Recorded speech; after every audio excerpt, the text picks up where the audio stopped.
You guys don't need to worry about me getting revenge from Diddy. I've got 3 moves that make sure he'll never be able to come after me or my family. First, I personally reached out to the victims' legal teams. The real reason he's not getting out is those buried cases behind the scenes. I provided legal funding for 7 victims who had been silent for years and brought in the top criminal attorneys in the country. Second, I bought up every potential post-release business deal he had lined up. I planned this 2 years in advance, so by the time he got sentenced and still had hope of getting out, every partner had already cut ties with him. Third, I don't just have evidence, I've got backups. This is an entire minefield that's been buried for 20 years. I uncovered every secret from the last 30 years. With testimonies from the victims, we interviewed over a dozen people he tricked, threatened, or violated. You think that's harsh? No, he destroyed other people's lives for decades. I'm just making sure he spends a few extra years in prison for it. I'm not afraid of his people, not afraid of his threats. I know he's still in there fantasizing about a comeback,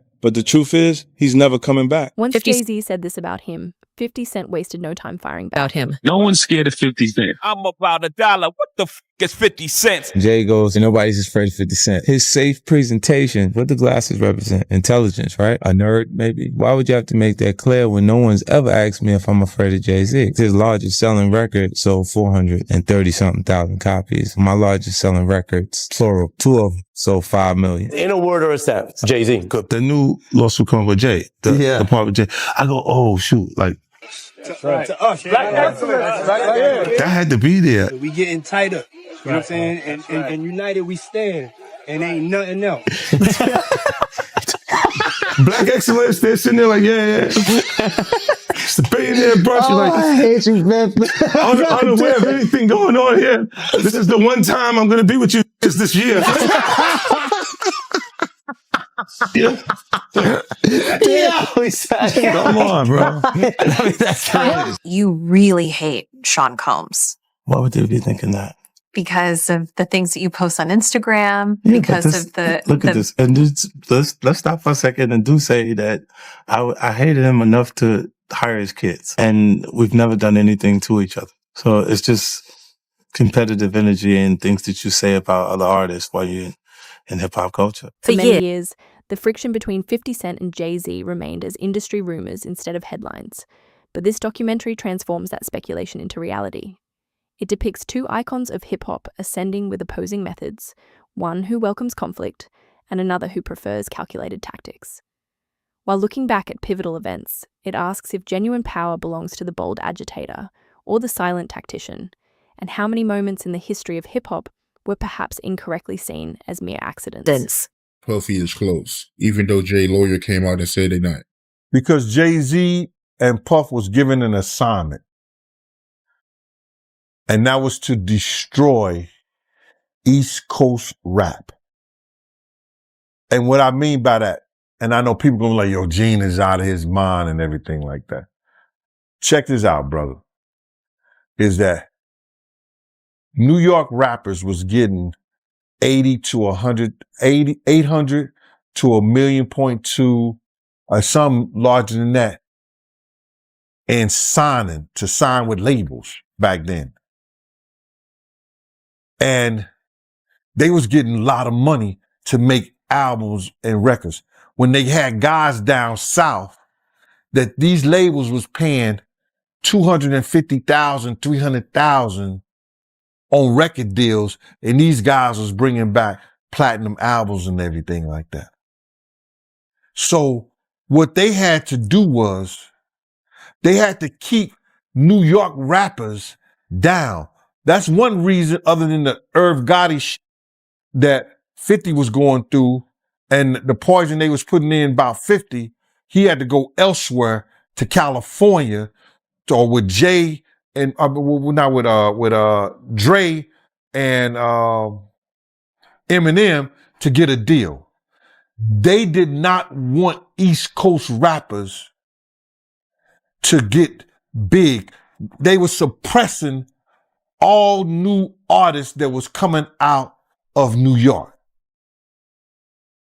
Jay and Diddy was doing that. That's why when I heard your story, because I knew this for a long time, but when I heard Dame Dash that Jay wouldn't sign off on nothing, Jay wouldn't do this and Jay would that, because he didn't need, he couldn't let a Cameron blow up. He couldn't let an East Coast rapper like Beanie Siegel blow up. Because him and Diddy was giving that deal, we got to keep these East Coast rappers down. Because down south rappers, Cash Money, No Limit, Ludacris and them, they was taking little money and bringing back more money and making more money for them. So the record labels, I wouldn't say they was going to lose off the East Coast rap. During the peak era of physical record sales, timing served as a tactical instrument, where overlaps were designed intentionally instead of by chance. 50 Cent characterizes this as the application of pressure rather than a fair contest, shining a light on a business that benefits those with authority. In this landscape, having access can outweigh actual talent, which brings up the uncomfortable inquiry of where personal drive stops and deliberate interference starts. When Jay signed his contract, the big one was with Beyonce. Mm-hmm. When he signed that contract, the marriage contract, he got trophies. Now those fucking trophies, trophies came rolling in, buddy. He started getting Grammys left and right, man. I mean, look, if you look at his career, You're gonna let him say that? Jay was getting Grammys. He had one. Exactly. He had one. And he ain't show up. He had like 20 now. Hold on. He had like 18 since he been down. Look, he had one, bro. Hard Knock Life. Hold on. You're not wrong. He was at the same time. He got them shits. He's like drinking. His pictures with him like fucking things the cup. Wait a minute. So you're saying the success is derived from the marriage? I've absolutely been treated differently. The accolades. Because he's no longer viewed as what, like a street or gangster rapper. Now he's viewed as a businessman, entrepreneur, family man. And the biggest ones because of the position Beyonce's. Oh, wow. Right? You were connected to the biggest. Jay got it for the music. Jay got it for the music. You didn't see. He deserved those. I'm sitting there, it was like this, like Black Excellence. They're sitting there like, yeah. It's a billionaire brunch. You're like, I hate you, man. Unaware of anything going on here. This is the one time I'm gonna be with you niggas this year. Yeah. Come on, bro. That's crazy. That's crazy. He just looking at his watch during the whole Rock Nation, bro. Like, is it 3:30? Yeah, it's almost time to get out. What the fuck is that? Yo, I feel like I'm normal again. Get me out of here. Oh wow! So that's the deal he signed, huh? Yeah, that's the deal. Like the other ones didn't count as much as that one did. While the domestic charts narrated a certain story, global outcomes revealed a different one, as 50 Cent redefined what success looks like beyond local statistics. This exposes the way promotional budgets mold public perception, suggesting that cultural authority is frequently manufactured. Ultimately, this forces a reconsideration of what it truly signifies to women. means.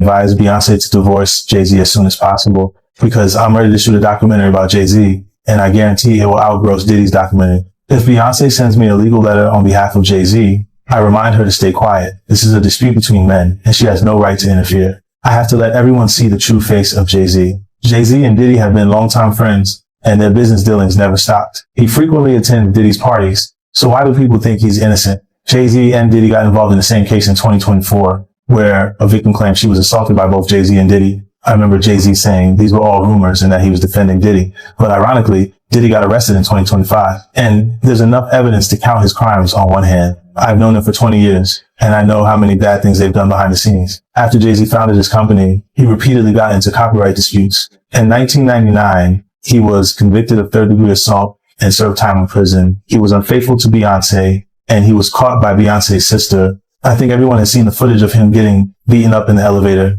I've already gathered the evidence, and I'm going to give Jay-Z a surprise. Oh, yeah, before I forget this, we talked about Jay. Proximity to Diddy.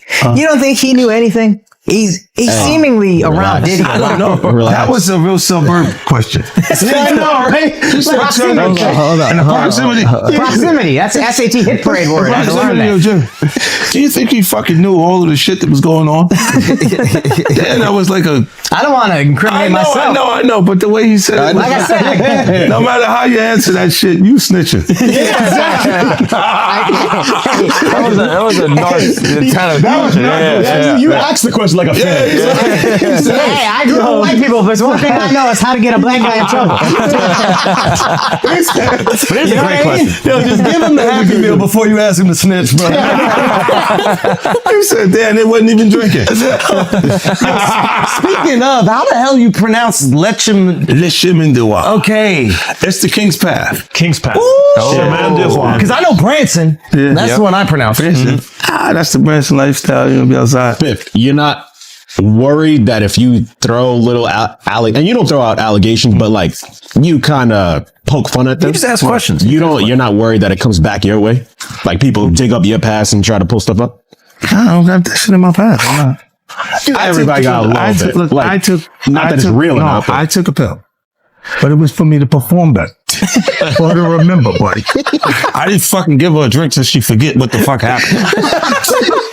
What the fuck is going on here, bro? Yes, I took the drink. I gave me the fucking drug to perform. So she can remember and possibly love me for that. Did it work? What the fuck? Yo, bro, look, I'm doing pretty good. Like, I'm pretty good. You know what I mean? Like, but I'm just saying, this is the opposite of normal shit that we're talking about, bro. That is why. I don't know why it's so hard for people so just for to people to feel like you would have something or you would have reserved it. The Super Bowl dispute disclosed the way alliances function under heavy observation, as Eminem vocally championed for inclusion while silent pushback occurred in the background.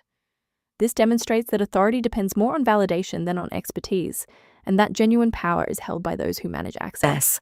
I said, Damon, you all right? Do you need anything? None of the people that have vocalized that another man, and to me, again, that whole conversation's a bit feminine. But if you're going to say some shit like that, you should have actually done something to help the problem.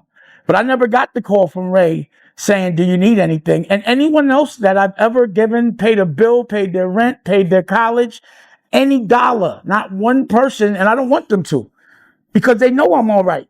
But not one person has called and said, yo, could I send you something to help? But I don't need the help.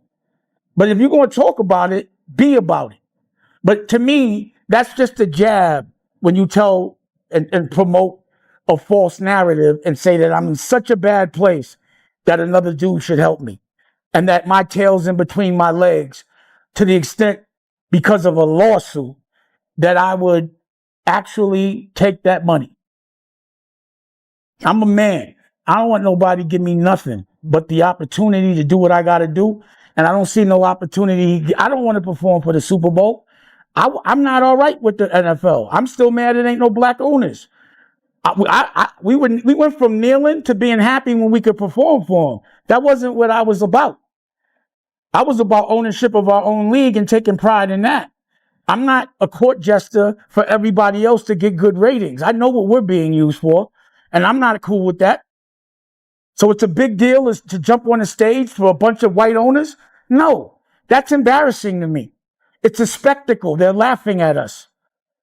Like being tatted on the back by another culture is not how I judge my success. Only person that has the audacity to pat me on my back is my family. And they better, I'd be like, you better chill out. I don't want no pats on the back. I don't play that. I'm not in the patty pat club. On no level. I feel you. But speaking of the NFL, I know right now Nicki Minaj, she calling out Jay. And I know Colin Kaepernick's wife, she called out Jay saying that, Jay did her husband wrong. But I don't know. I don't know the backstory behind that, man. But I know it's going, viral right now on social media. But I do want to ask you, how do you feel about the NFL right now in general? It's funny. She's cool with my wife, Rocky. Artists surrounding 50 Cent characterize him as hands-on and accessible, whereas Jay-Z is perceived as insulated and detached. This illustrates two distinct models of power, one rooted in connection and visibility, and the other in control and exclusivity. This raises the question of whether true influence is expanded through constant presence or by staying intentionally beyond reach. Who's doing it too? This is people that are looking on separation between their hardships or their the things that they got going on that would be issues and what a celebrity's issues would be. Wait, what does that mean? They think all celebrities are doing the same thing. Yeah. Right. And when you see, if I wasn't saying anything, guess what? You could safely say that a person on the outskirts that is not involved in hip hop culture could think that everybody in hip hop culture is with that shit. So by you, you're good, bro. You're fucking good. Yeah, He's protecting hip hop. Yeah. If you don't speak out and make them the weirdos, then they're gonna think everybody's like that. Every single person is like that involved in hip hop culture. Makes you think, did Jay do it? Shut up. He's in trouble. We live in New York, bro. No. We live here. No. Free Jay-Z. I'm just saying. Shout out Mufasa. We all gonna go and support. Yo, we can all see. You are crazy. That was the craziest thing. I literally. What's the lady at Rock Nation? I gotta send her that. You don't feel like that happened the same day, bro. What's the day came out the day before the next day? I was eating Raisin Bran. Okay, I'm eating Raisin Bran. I got my daughter in my arm. I'm scrolling. Right? I see somebody screenshot your shit is Jay and the whole family at the Mufasa Fair. And then the comment is 50 Cent. Jay said, they said I the 13-year-old. Let's go watch Mufasa. Everybody get dressed. We're going to see Mufasa right now. I just think it was a good look. Like angling yourself as a family man. Yes. But they had to go to the premiere, that was planned already. I'm they had to go to the premiere. And I realized that later, but I'm just saying to you, I haven't seen him in a long time. That's all I'm saying. When I hadn't seen him in a long time and then I heard this shit and then I looked and I saw Mufasa, I said, whoa. That's all that fucking happened, bro. You think this is on my phone? This is my phone. This is happening at real time. I'm going, yo. He said, yo.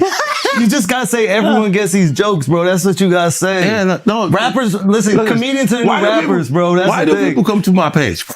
That's true. I know what I'm saying. You know what they say? Well, you don't think you're gonna happen next? Yeah, this is what they said to me, buddy. Well, you're next, buddy. You're fucking, you're laughing at this. These divergent reputations point toward two specific forms of leadership within hip-hop, one founded upon direct engagement and proximity, and the other built on mystique and distance. This illustrates varied manifestations of authority while posing the question of which method secures deeper trust and more enduring devotion in a subculture rooted in authenticity and connection. Why? Because you don't got nothing. I don't have it. There's no girls gonna come out. Why you sound skeptical? Because I think there are some women that are like. No, I think there's some women that are like. This guy's supposed to be from Queens, bro. Let me come fucked up experience. You kick him off the corner one time. No. What I'm saying is I know a couple of exes that fucking throw me under the bus. You should let him have the corner. None of this would have happened if you let him have the corner. Would have been fine. You know, there's some like opportunists they'll just throw out the fucking. But that's what I'm saying. So you had to have something. Look, if you already interacted with the person, right, and you hadn't had a bad experience, it would take more for them to say some of the shit that you see these people say. Right? Like, you go, what made you do? What made you, even when we part ways, and because a lot of times when we interact with people, they're not just having fun for tonight. They think we're bleeding into this hardcore relationship that may not materialize. Right? So I see what you're saying, where they can look and go, well, look, you met the girl in 2003. You hung out with her. You had a good time after the show with 30 girls there. You just went and y'all hung out, right? And y'all just part ways. Right? So there's no negative things between it, but she can look up at the TV now and you've been a success since then. Feel like that's my life. I was supposed to be there and be upset with you and say something. But will it have any merit to it? If I gotta keep that it real, woman hasn't been you ain't always have the most amicable breakups. Do you remember where I think it's your baby moms, where it's like she was kind of speaking out, and then all of a sudden the house just got burnt down. Yeah, but you know it happens. Left eye. She burned the house down. This nigga is crazy. That's what I'm saying. No, my God, he goes, wow. So I know how you feel about me now. No. He's going. He's great. So Who's the fan? He liked the match. I want my block back. He go, look, I have faith in our justice. I'm a I civilian believe now. there would be consequences connected to those behaviors and actions that this brother is talking about. Oh my goodness, man. Why is that a part of his thought process today while we're here having a good time? That's a good ass point. Look, you do have people that really, look, when you break up with them, they don't care about you anymore. Yeah. So they'll say things and you go, yeah, but it doesn't hold merit. It doesn't have any real. Yeah, of course. After all these years, That's and like, you don't see nothing. Yeah, the girl that's just upset with you. She's just angry with you. She got you. And you go. The partnership between Jay-Z and Beyonce fused his individual narrative with calculated expansion, merging his private life and professional growth.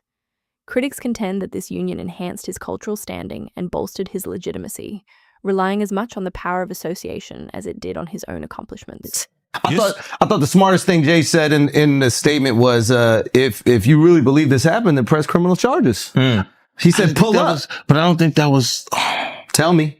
Okay, look.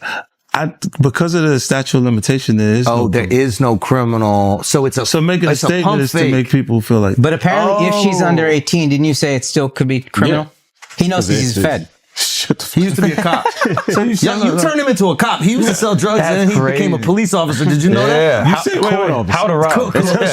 Glorified security. But you know what he would do? When they would arrest G-Unit guys, he would be like, yes. And he was in the court guilty. Every time. I was actually the cool one. I'll give you the extra fucking cheese sandwiches and shit like that. I'll be looking out. Take care of the family. Hey, I don't know, man. I think, what's the name? I get confused too.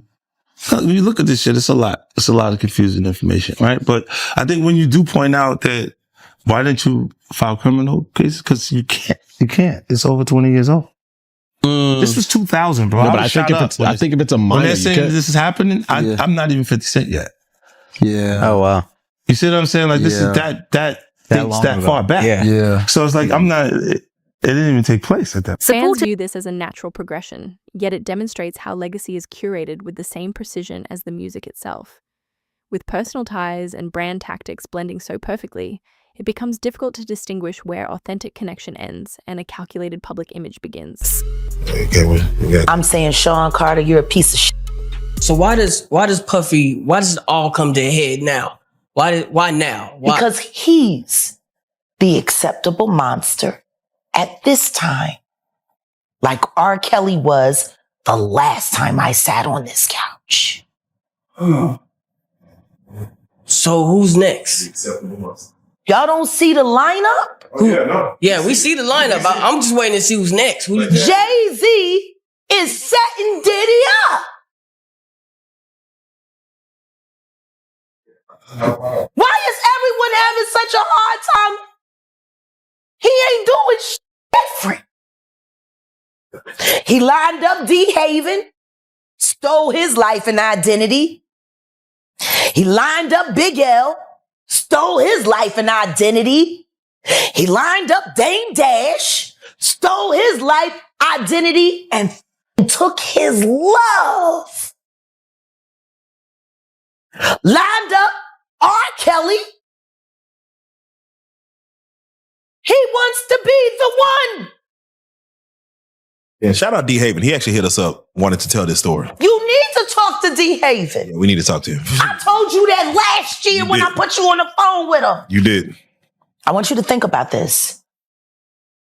Allegedly, Sean Carter is responsible for enacting Hype Williams to put Aaliyah on a faulty plane to move her out the way as punishment for rejecting him, and so he could level up Beyonce, who was struggling. Let's just say allegedly that happened. Now I want you to think about 106th Park with Mary J. Blige. Free, who is a victim of Sean Carter. Yeah. Mary J. Blige, who is a victim of Sean Combs. are sitting there talking about the death of Aaliyah amongst each other. As historical disputes encounter fresh legal hurdles, the narrative moves from a focus on dominance toward one of accountability. This documentary investigates the frameworks that safeguard authority and silence, demonstrating how fame heightens both achievement and investigation.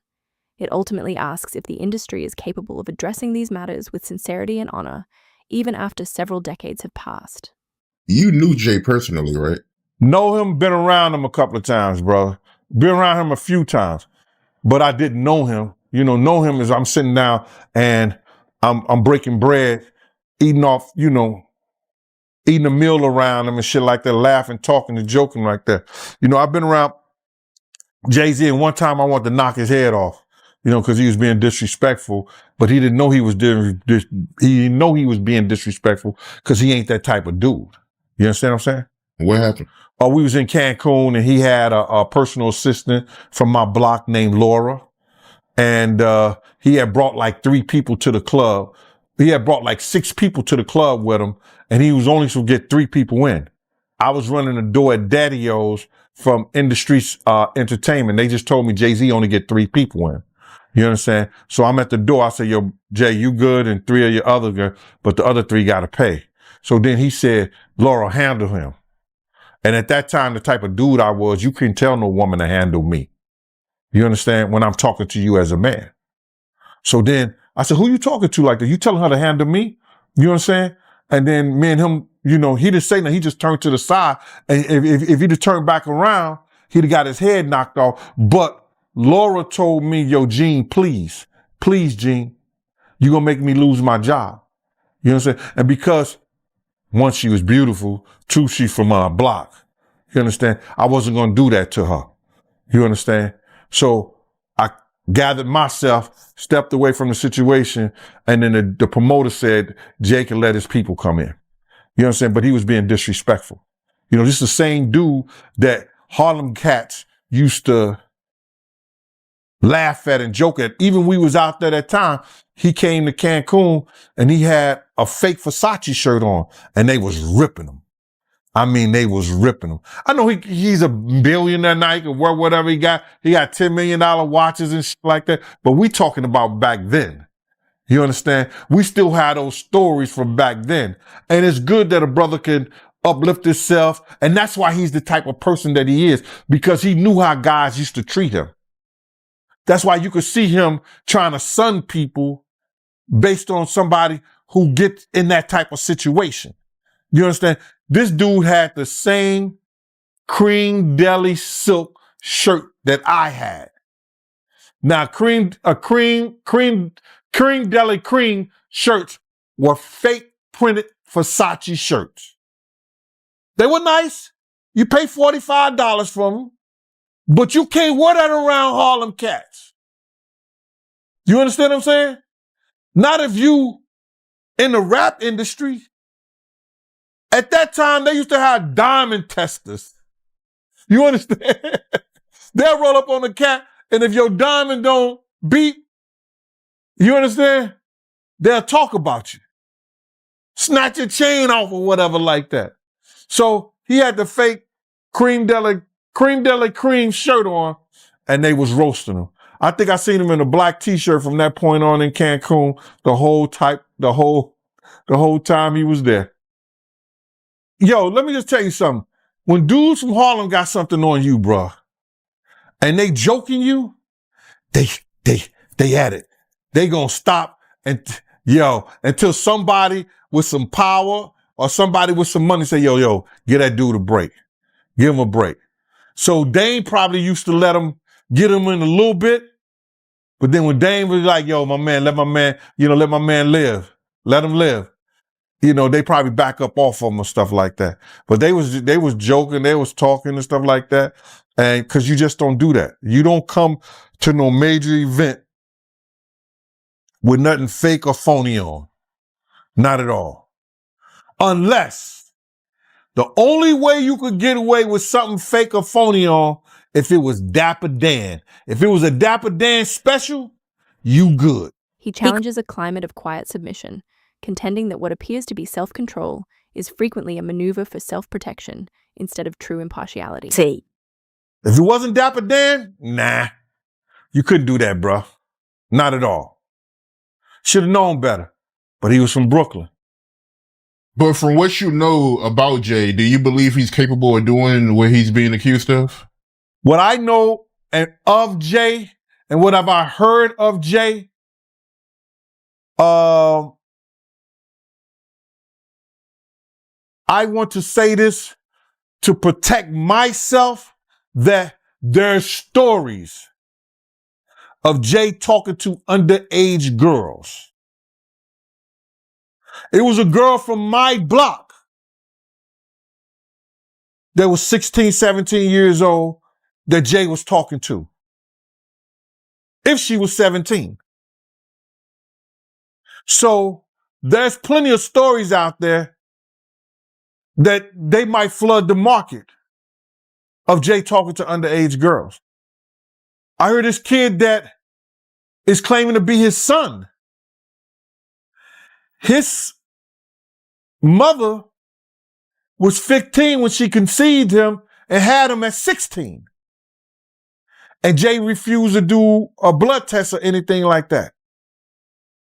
And all of a sudden, when this has gotten real big and Tony Bugsby had taken the kid's case, the kid just got arrested for having a gun in his car, I think, like that. Did you hear something about that? That the kid got arrested for having a gun in his car, and when they go and watch the tape, somebody was planting a gun in the kid's car. Now the kid who never been in trouble to that degree, and now he's facing a case for a gun case for having a loaded firearm in his car. So, answer your question. There's plenty of stories. Ain't Beyonce one of those stories? Isn't Foxy Brown one of those stories? Isn't that kid mother one of his stories? There's a lot of stories, bro. So that's what I say about it. By expressing himself candidly, he confronts a business that prioritizes silence over the truth, posing the question of why so many are reluctant to speak out when their very influence relies upon it.